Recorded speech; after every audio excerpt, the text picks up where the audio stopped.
Picking FIFA Ultimate Team players that play to your strengths. People don't realise how important this is, and it can be determined by the formation that you're using, the game style that you play, your game plan, or in general, your strengths and weaknesses in FIFA Ultimate Team.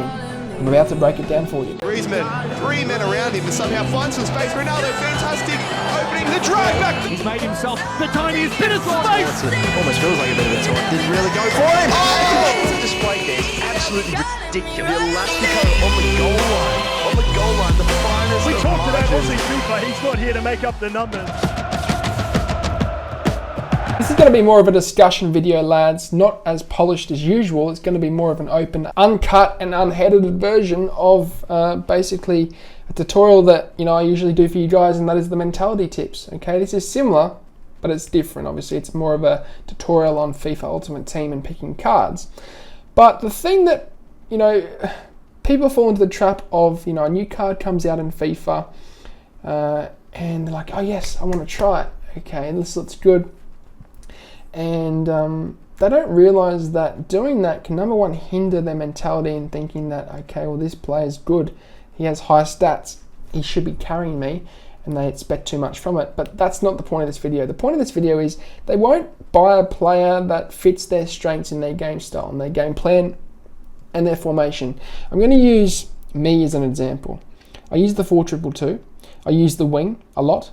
Okay, I use my wing bats a lot. They are probably the players that touch the ball the most out of any of my players in FIFA. And that is because I like to progress up the field with the wing bats to draw the defense out to the wing. Okay, and I also like to do passing between the wing and the wing back. Okay, now what does that mean? I need a wing back with high dribbling. Okay, the trouble is not all wing bats, not all defenders are high dribbling. They don't have high dribbling stats. And I need someone who's quite agile. So yes, maybe they might have high dribbling stats, but if they're not agile and they can't turn as quickly as I want them to, then unfortunately, it ain't going to work for me. Okay, the player isn't going to suit me. Not going to suit my game style.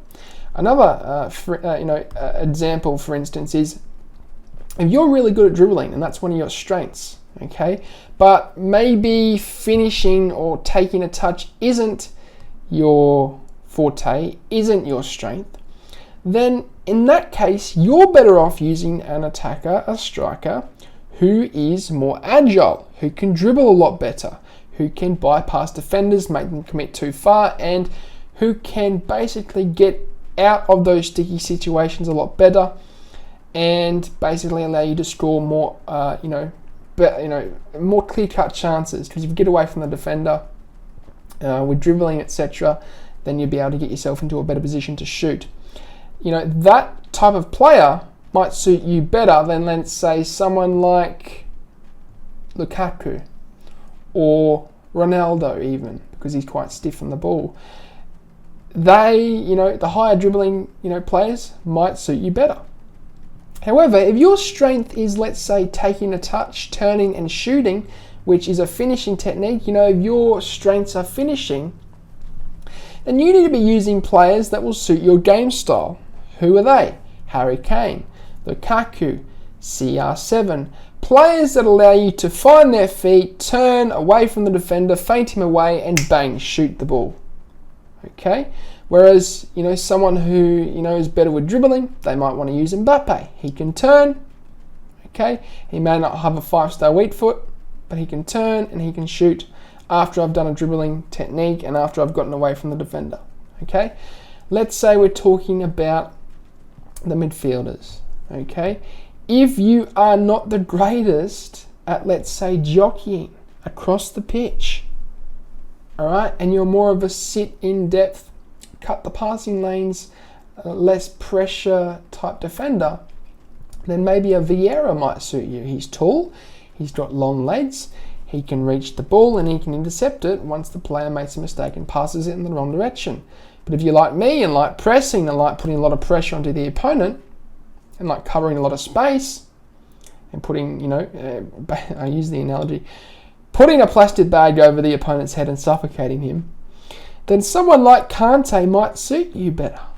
Because Kante can get into those areas as quick as possible. You know, he's very agile, very quick, and get into the opponent's vicinity and put a lot of pressure onto him straight away to put the plastic bag over his head and suffocate him, and not allow him to breathe, not allow him to think, not allow him to have an idea of where he wants to go next with the attack. Then Kante might suit you better because he's got higher dribbling, higher agility, higher movement, not movement, but in general, his ability to go across the pitch quite quickly will suit you better. So this is the tutorial today, lads, and I wanted to stress how important this is, all right? Because people don't realize this, and they see these shiny new cards and think, I'm going to try him. He should be good. Lads, he might be good, but if he only suits your game style, all right? If he doesn't suit your game style, then probably won't be good for you, all right? That will see at the end of it. I hope you guys enjoyed it. I am doing tutorials on Instagram and TikTok. Also, if you want one-on-one coaching, where you send me a video of a game that you played, I provide you in-depth feedback. I then say work on that feedback for a week or so, then we reconvene with a one-on-one session and I see how you've gone, and also I provide you with more tips and tricks and also analysis of your game as you play, and I record the screen and then go back over it with you. Then by all means check that out. The link is in the description down below. You can become a part of the community over there, very tight-knit community. And yeah, lads, I hope you enjoyed this tutorial. I'm out. Sayonara, au revoir, adios, salam, ciao. Goodbye.